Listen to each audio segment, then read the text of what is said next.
It had been raining for 3 straight days in Santa Fe, the kind of slow, silver rain that seemed to rinse the desert clean and turn the sky into glass.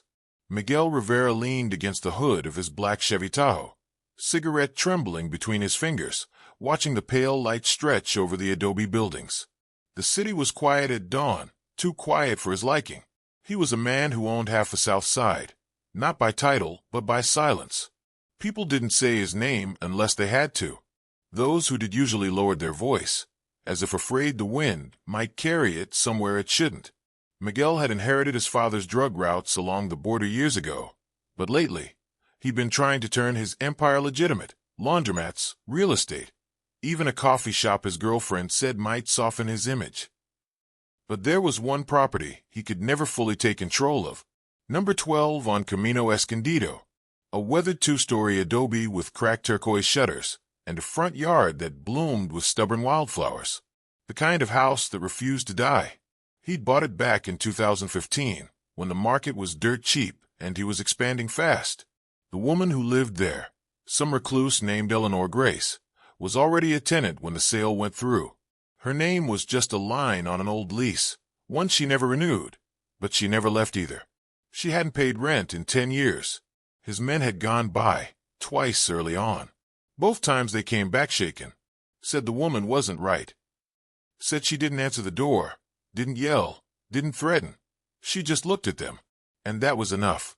Miguel never believed in ghosts, but the way his men described her, he started wondering. That morning, he decided to deal with it himself. The rain eased to a drizzle as he walked up the narrow, uneven path to the porch. The wood groaned beneath his boots. The air smelled like wet earth and sage. From somewhere down the street, a church bell rang once, soft, like a warning. He knocked. No answer. He waited, tapping the ash off his cigarette, eyes tracing the faint glow of light from an upstairs window. She was home. He could feel it. He knocked again, louder this time. "Miss Grace? It's Miguel Rivera. We need to talk about the property." Still nothing. He tried the handle. It was unlocked. Inside, the house felt untouched by time.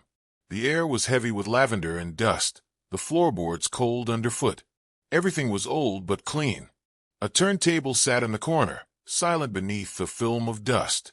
Bookshelves lined the walls, overflowing with hard covers that looked older than him.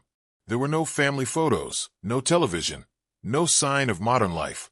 And then, from upstairs, the faint creak of footsteps. Miguel's hand went to the small pistol at his waistband. Old habits die hard. He climbed the stairs slowly, boots whispering against the wood. The hallway at the top was dim, lit only by the gray wash of morning through a cracked skylight. A door stood slightly ajar at the end. From inside came the faint hum of an old radio, static mixed with a woman's voice singing a song he couldn't place. Something haunting, something old. He pushed the door open. Eleanor Grace sat by the window, her back to him.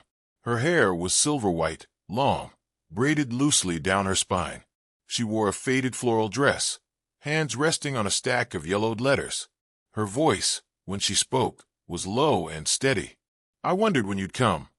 Miguel froze. "You know who I am. I've known since the day you bought this house," she said. She didn't turn to look at him. "Your father tried to evict me once. You remember?" He frowned. His father had died when Miguel was 17. He didn't remember much from those years except blood and noise. "I don't think that's possible," he muttered.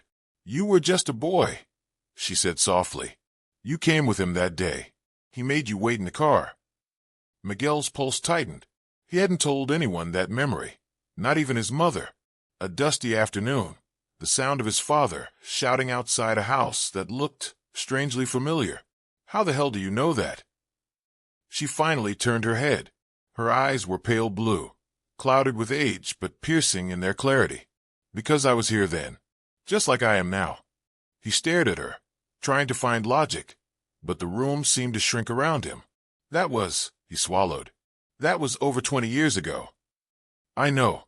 Silence. The rain started again, tapping gently against the window glass. "I'm not here to cause trouble," Miguel said finally. "But this house, it's part of my holdings." I can't just let someone live here rent-free forever." She smiled faintly, like someone amused by the innocence of the statement. "This house doesn't belong to you, Miguel." "Yes, it does. I bought it." "You bought the land," she said quietly. "The house belongs to what's inside it." He frowned. "What does that even mean?" She rose slowly, moving toward a wooden cabinet by the wall. From it, she pulled a photograph in a tarnished silver frame and handed it to him. Miguel took it, confused. It was an old picture, sepia-toned, cracked at the corners. A young man stood beside a woman on the front porch of this same house. The man looked exactly like Miguel. Not similar, identical. His stomach twisted. "Where did you get this?" She looked at him with that same calm certainty. "You were here before. You've always been here." He laughed, but it came out hollow. "Lady, that's not possible." "Maybe not in the way you understand it," she said, her eyes never leaving his.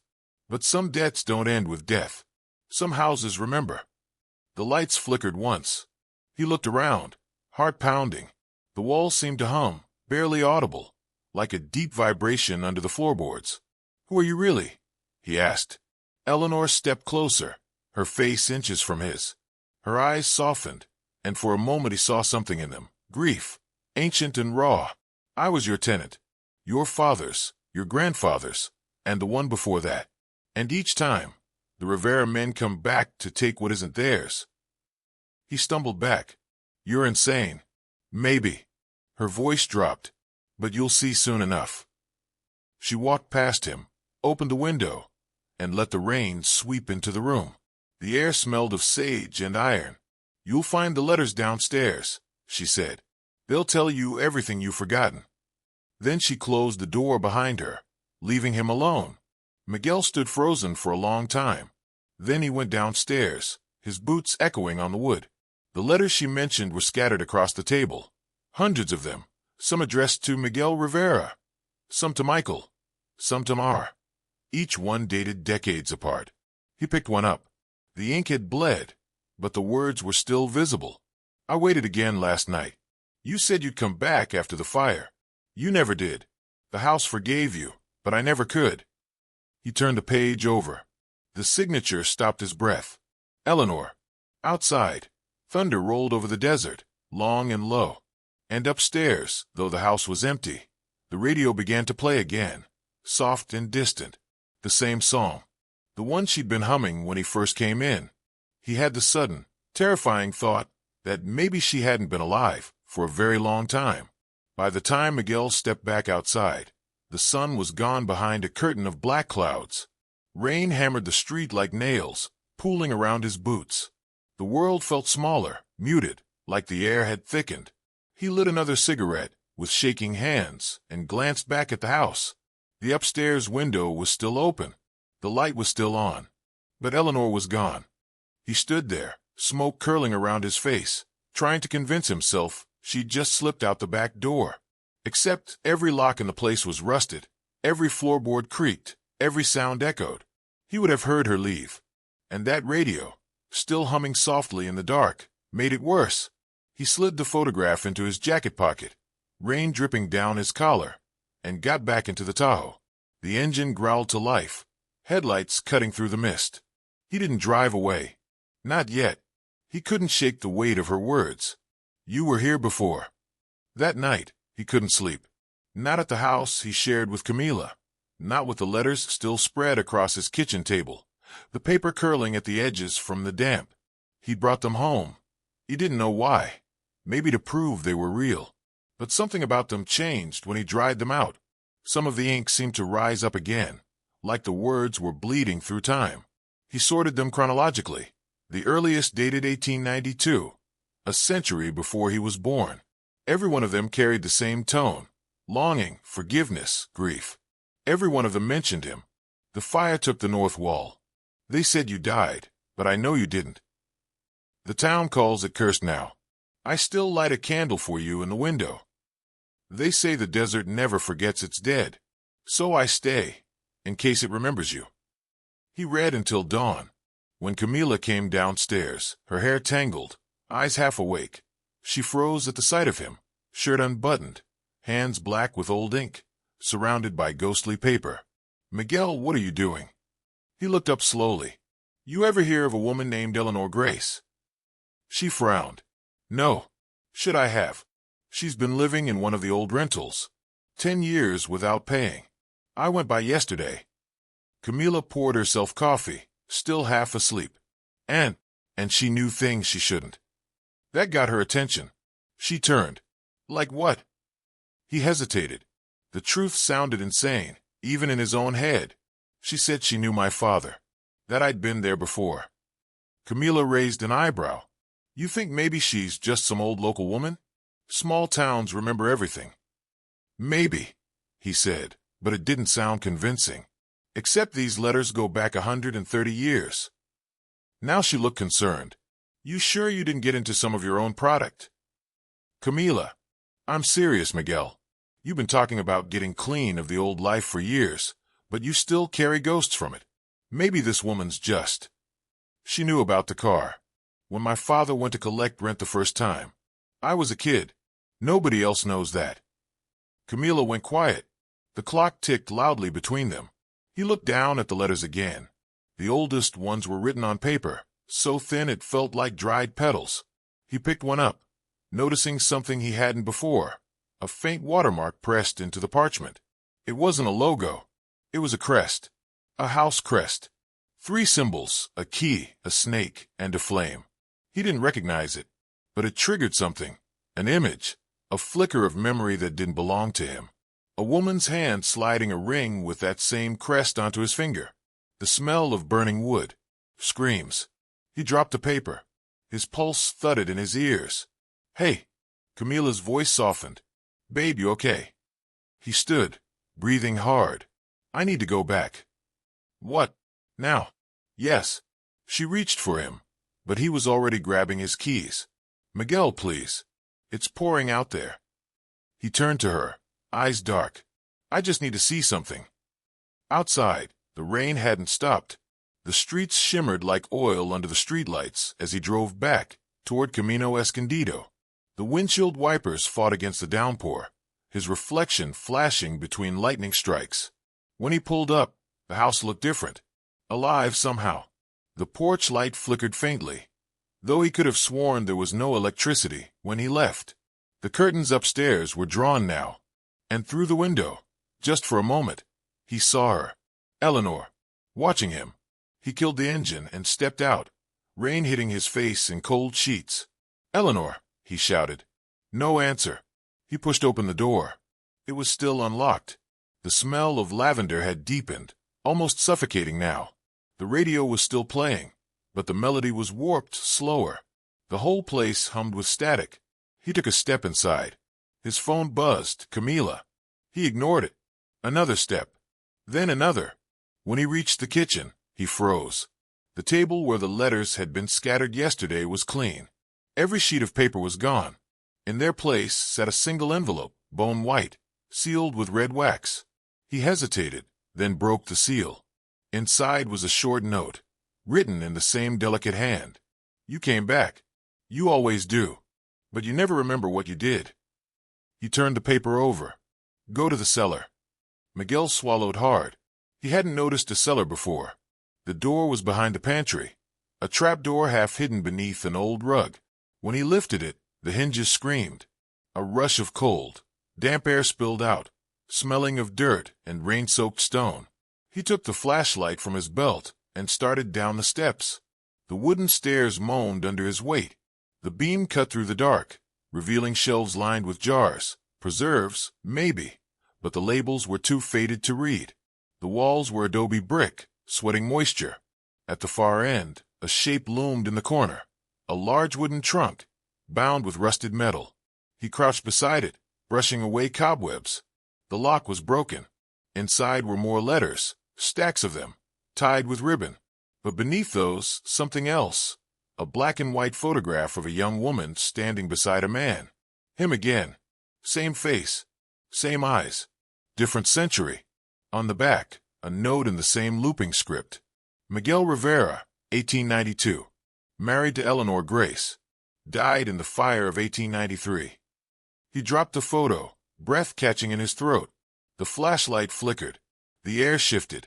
From behind him came a whisper, soft, familiar. "You never left, Miguel." He turned, light trembling in his hand. Eleanor stood at the bottom of the stairs, rainwater dripping from her hair, though the storm hadn't touched this place.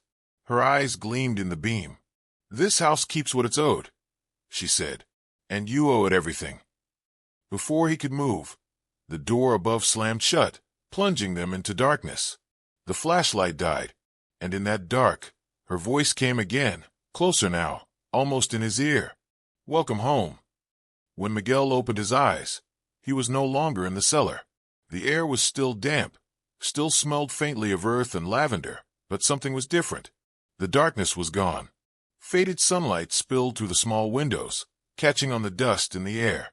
The radio wasn't playing anymore. In fact, it didn't even exist. He stood slowly, his back aching, his throat raw. The flashlight lay beside him, cracked open like it had been there for years. He walked up the stairs. When he pushed open the trapdoor, the sound that hit him first wasn't rain or thunder. It was laughter. Children's laughter. The kind that used to echo down streets before everything went quiet. He blinked. The kitchen was warm, alive. Copper pots gleamed on the stove. A pot of stew simmered gently, filling the air with the scent of cumin and roasted corn. Through the window, bright New Mexico sunlight burned across a dirt road lined with horse-drawn carts. He stumbled back. Outside, it wasn't 2025 anymore. The street, the houses, they were the same shapes, but newer, freshly painted. Chickens clucked in the yard next door. A man in suspenders tipped his hat to a passing woman in a bonnet, and from upstairs came the sound of someone humming. Eleanor. He climbed the stairs slowly, heart hammering. Every step creaked the same way it had a century later. But this time, it sounded like the house was breathing, like it was alive. She was standing by the window again, only now she was young. Barefoot, her hair dark brown, twisted into a braid that glowed copper in the sunlight. The same blue dress he'd seen in the photograph. She turned, smiling. "You're awake." He didn't answer. His mouth felt dry. What is this?" "You're home," she said simply. "You've been gone a long time." He looked down at himself. His clothes were different too. No jacket, no gun, no phone. His hands were calloused, streaked with soot. His reflection in the window caught his breath. The face was his, but younger, softer. The scar on his cheek gone. Eleanor reached out, brushing her hand across his jaw, like she was afraid he'd disappear. "You shouldn't have gone into the fire." "What fire?" he whispered. Her smile faded. She stepped back, eyes clouding with memory. "You don't remember, do you? The saloon burned. You ran in after my brother. Everyone told you to leave him. But you—" Her voice cracked. "You never came out." He took another step toward her. That was 1893. "Yes." He shook his head. "No, this isn't real. It's as real as it was then." Lightning flashed outside the window, cutting the sunlight in two. The room dimmed. The sound of rain began again, slow, then faster, as if time itself was unraveling around them. He backed toward the door. "I don't belong here." "You never left," she said again, her voice soft but certain. "You just forgot." The floorboards began to tremble underfoot. The sunlight flickered like candlelight. The sound of fire crackled in the distance. He turned toward the stairs, but when he reached the bottom, the kitchen was gone. The walls had blackened. Smoke poured through the ceiling. The air burned his lungs. He coughed, staggering toward the front door, but when he pulled it open, he was staring into flames. The fire. He could hear screams outside, the same ones that haunted the echo in his mind. Eleanor appeared beside him, her eyes wet with tears, her voice breaking through the noise. "You came back for him. For me. But the house took you." He turned to her, grabbing her shoulders. "Then how are you still here?" She smiled through her tears. "Because I waited." A beam cracked above them. Sparks fell. He tried to pull her toward the cellar, but she wouldn't move. "Miguel, it doesn't matter how many times you rebuild. The house will always find you." "I can end it," he said. "I can burn it for good." Her gaze softened, almost pitying. You already did. The world tilted, the flames swallowing everything. He fell back into blackness, choking on smoke and memory until there was nothing left but the hum of static and the faint echo of her voice.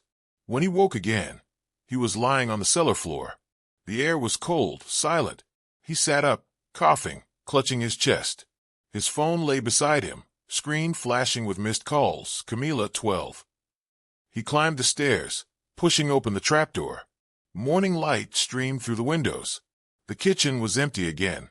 Modern, dusty. The pot on the stove was rusted, the floor streaked with footprints, his, and no one else's. He stumbled outside. The storm had passed, leaving the desert sharp and clear under a silver-blue sky. Camila's car was parked out front. She was sitting on the porch, wrapped in a rain jacket, her face pale. When she saw him, she stood quickly. "Where the hell have you been? I've been calling all night." He opened his mouth, but couldn't find the words. "You look like you've been through a war," she said, grabbing his arm. "You're ice cold." He stared past her, toward the upstairs window. The curtains fluttered softly in the wind, though the glass was shut tight. "Camila," he said slowly, "what year is it?" She frowned. "What? Just tell me." 2025. "Why?" He took a breath. "Because I think this house remembers me." She gave him a long, worried look. "You're scaring me." He turned toward the door. "I need to show you something." Inside, he led her down to the cellar, the flashlight shaking slightly in his hand. The trunk was still there, but open now. Empty. No letters. No photos. He knelt, running his hand over the bottom boards. Something felt loose. He pried one up. Underneath was a ring. Gold old, engraved with the same crest, the key, the snake, the flame. Camila crouched beside him. "What is that?" He didn't answer. He turned the ring in his palm, the metal cold as bone.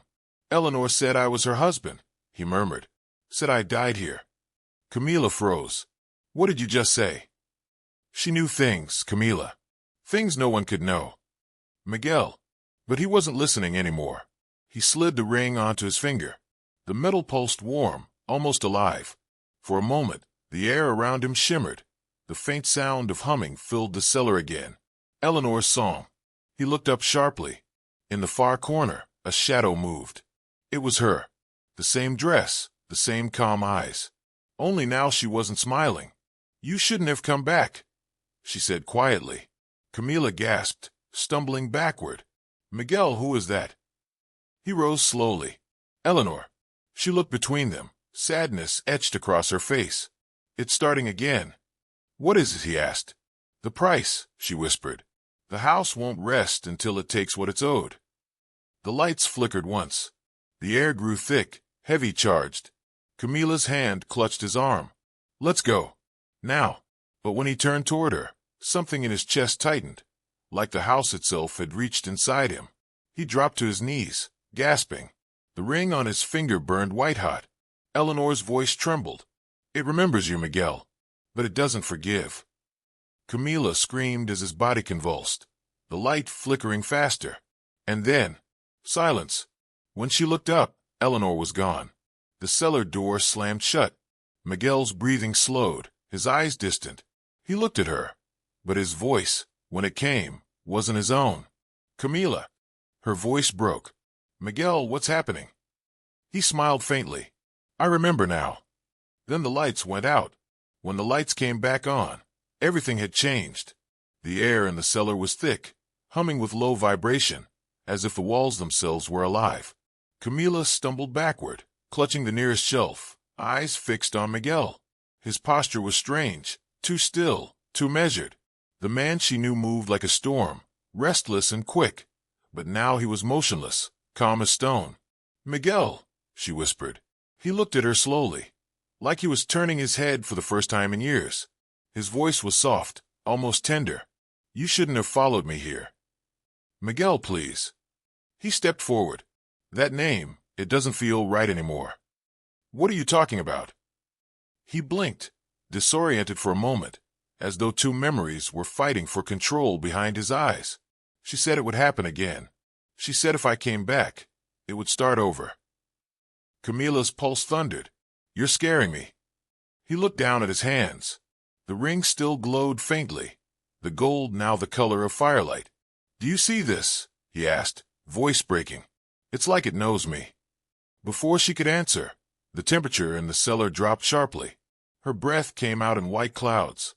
The air filled with the faint scent of smoke and rain. A whisper slithered through the dark, Eleanor's voice. You swore you'd never return. Camila whirled around. Who's there? You said you would let me go. Miguel, who is that? He pressed his palms to his temples. Stop it, stop. You burned it down, but the house remembered. Suddenly, the walls began to shake. Dust fell from the beams above them. The light bulb swung wildly, flashing shadows across the walls. Miguel, we have to leave. He raised his head, eyes glassy with tears. You don't understand, Camila. I did this. I started all of it. What are you talking about? The fire. The one in 1893. It wasn't an accident. His voice cracked. I burned the house myself. She froze. What? He staggered back, clutching the wall, as if it were the only thing holding him up. Eleanor's brother, he betrayed me. Sold my routes to men across the border. I thought. He stopped, gasping, memory clawing through him like broken glass. I thought she was in town that night. I thought I could end it. But she was home. Camila stared at him, horrified. I killed her, Camila. His voice was barely a whisper. I killed my own wife. And the house, listening, seemed to sigh, its walls creaking, a slow, mournful sound that felt like breath. Eleanor's figure appeared in the doorway again, but this time she was different, half shadow, half flame. Her eyes glowed faintly, not with rage but with sorrow older than the walls themselves. Now you remember. Miguel fell to his knees, tears cutting down his face. I didn't mean to. I loved you. Love and guilt built this house, she said softly, and now it keeps us both. Camila reached for him, trembling. We can leave, okay? We'll go. We'll burn it down again if we have to. Eleanor shook her head slowly. You can't burn what's already dead. The walls moaned again, with splintering. The floor cracked open at Miguel's feet, a deep rumble vibrating through the ground. Through the widening gap, Camila saw something impossible, flames flickering far below, like the memory of the fire was alive beneath them. Miguel, she screamed, grabbing his arm. He looked up at her, his face illuminated by that ghostly glow. It's me it wants. No, he pulled her hand away gently. It always wanted me. Eleanor stepped closer, her voice barely a whisper. Every Rivera must pay the debt. I'm the last one, he said. Let it end with me. Camila sobbed, clutching his sleeve. Please don't do this. He turned to her, eyes soft now, human again. Camila, listen to me. I've lived my life trying to escape what I came from. My father is violence, the things we built. But it started here, in this house, in that fire. If I don't stop it, it'll never stop haunting any of us. The floor split wider. Flames roared from the depths, wind rushing up through the opening like a scream. Eleanor's voice trembled. You'll be trapped here forever. He looked at her. Maybe I already am. And before Camila could stop him, he stepped forward into the fire. She screamed his name, reaching out, but the heat pushed her back, the force of it slamming her against the wall. The light was blinding, the roar deafening. The last thing she saw was his silhouette swallowed by flame, and then the trapdoor above burst open, hurling her up the stairs as the cellar imploded below. She crawled into the kitchen, coughing, covered in soot. The radio on the counter sparked to life, playing that same haunting melody again, the song Eleanor had hummed. The lights flickered once, twice, and then the house went completely still. When she dared to look back down through the open trapdoor, there was nothing but darkness. The fire was gone, the cellar floor unbroken, the trunk sitting where it had always been. She called his name once, twice. Silence. Then faintly from below, his voice. Mila. She froze. Miguel. The voice came again, weak but clear. It's me. I'm here. She ran down the stairs, tears blurring her vision. "Oh my God, I thought you." But when she reached the bottom, the cellar was empty. Only the trunk remained. It was open again, and inside was the ring, still glowing softly. And next to it, a new letter, folded neatly, ink still wet. Her hand shook as she opened it. "You have to go, Mila. The house will start again if you stay. Don't look back. Don't come for me. Tell them the debt is paid." She dropped the letter, backing away, shaking her head. "No, no, no." Eleanor's voice drifted through the cellar one last time, soft and distant. He finally chose. The air grew still. The light dimmed.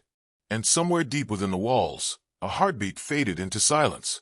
Camila ran from the house, barefoot, the dawn breaking pink over the desert. She didn't stop until she reached the highway. When she looked back, the house on Camino Escondido stood quiet and perfect against the rising sun. No smoke, no fire, just peace. And yet, just as she turned away, a single light flickered in the upstairs window. A shadow moved behind it, a man's silhouette, watching her leave. For 3 months, Camila didn't speak his name. She left Santa Fe the next morning, driving east until the desert flattened into prairie and the sky grew heavy with stormlight. She found work in a small diner outside Amarillo, somewhere anonymous, somewhere the air didn't taste like dust and memory. She told herself Miguel was gone. She told herself the house was finished. But grief doesn't fade, it ferments. Every night, she dreamed of the house, the cracked turquoise shutters, the sound of rain tapping against glass, that faint lavender scent that clung to her even now. Sometimes, she'd wake up with her hands blackened by soot that wasn't there before. On the 89th night, she couldn't take it anymore. She packed her bag, left a note for her boss, and drove back toward New Mexico. The sky was low and gray, thunder crouching on the horizon. She didn't know what she was looking for, answers, forgiveness, or just proof that the world hadn't completely lost its mind. By sunset, she reached Camino Escondido. The street was silent. The other houses looked smaller, somehow, as if the years had finally caught up to them. But number 12 still stood proud, clean, quiet, windows reflecting the bruised colors of dusk. Her breath caught. It looked new. Not rebuilt, restored, as if time had reversed itself. The porch boards were smooth, the paint bright. The garden was blooming again, wildflowers nodding gently in the warm wind. She walked up the path, heart pounding. "Miguel." No answer. The front door opened when she touched it. Inside, everything was exactly as it had been the first day she entered. The same bookshelves, the same dust-soft light through the curtains. The air was warm, calm, and impossibly still. She called again. "Miguel, please." From somewhere upstairs came a faint creak. She climbed the stairs, her hand brushing the worn rail. Each step echoed like memory.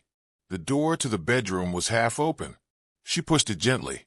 Miguel sat by the window, alive. He was clean, dressed in a white shirt, sleeves rolled up, sunlight sliding across his face. For a second, she couldn't breathe. "Miguel," she whispered. He turned, smiled faintly. "You came back." Her eyes filled with tears. "I thought you were dead. I saw you." "I was," he said quietly. "For a while." She stepped closer, trembling. "How?" He looked past her, toward the soft, golden light outside. "I don't know if I ever left this place. Maybe dying wasn't what it used to be. Maybe the house gave me another chance." She reached out, touched his hand. His skin was warm, real. "You're here," she whispered. "I am," he said. "But it's different now." She frowned. "Different how?" He looked out the window again. "It's quiet, peaceful. No whispers, no fire, just stillness." "Miguel, we can go," she said, voice trembling. "We can leave. We can start over." He smiled gently. "I think this is starting over." Before she could ask what he meant, a sound drifted through the open window, the wind moving through the chimes outside, a melody soft and familiar. Eleanor's song. Camila froze. "You hear that?" Miguel nodded. "She's still here." "Why?" "She's not angry anymore." The light in the room deepened, turning the air golden. He stood, walked toward her, took her face in his hands. You were right to leave, Camila. But the house, this house, it's part of me now. It's what I built, what I destroyed, and what I have to guard. It finally forgave me, and it let me stay. Tears streamed down her face. You can't stay here forever. He brushed a tear from her cheek. You said that once, too. What do you mean? He smiled sadly. Before the fire. Her breath hitched. I wasn't there. But he shook his head, eyes soft. Yes, you were. You were Eleanor's sister. The room went very still. She backed away slowly, her pulse ringing in her ears. That's not possible. He watched her gently. You always tried to save her from me. You told me the house was cursed. You told me to let it go. I didn't listen. The chimes outside grew louder, swirling with the wind. Camila pressed a trembling hand to her chest. Why are you telling me this? Because the house remembers everything. Every love, every mistake. It called us back so we could finish what we started. Her eyes shimmered. And what's that? Forgiveness. Thunder rumbled far away, soft and deep. The light began to fade, replaced by that familiar silver rain. Miguel took her hand, fingers warm against hers. If you go now, it will end. The house will sleep. No more ghosts. No more debts. And you? He smiled, and for a moment, he looked like the man she'd loved before everything broke. Someone has to stay and make sure it never wakes again. She shook her head, tears falling freely. No, I can't lose you again. He pulled her close, resting his forehead against hers. You're not losing me. You're letting me go. The wind picked up, rain tapping gently against the window panes. He kissed her, slow, soft final. The kind of kiss that carries both gratitude and goodbye. When she opened her eyes, the room was empty. Only the faint scent of smoke and lavender lingered in the air. Downstairs, the front door swung open. Rain poured in, washing across the floor. The books, the furniture, the curtains, everything began to fade, turning translucent, like the house itself was exhaling one last breath. Camila stepped outside, heart pounding, as the house dissolved into the rain. No fire this time, no destruction, just silence. Where the house had stood, there was only desert grass and a single foundation stone. Carved into it was a name, Miguel Rivera, 1893 to 2025. The debt is paid. She knelt, fingertips brushing the inscription. The rain stopped. The clouds broke. A slant of sunlight fell across the stone, warm and clean. In the distance, the wind stirred the wildflowers, carrying a faint echo of that old, haunting melody. Eleanor's song, now whole, now peaceful. Camila stood, closed her eyes, and whispered, "Rest now." When she opened them again, the desert was quiet, and far on the horizon, where the sky met the sand, she thought she saw him one last time.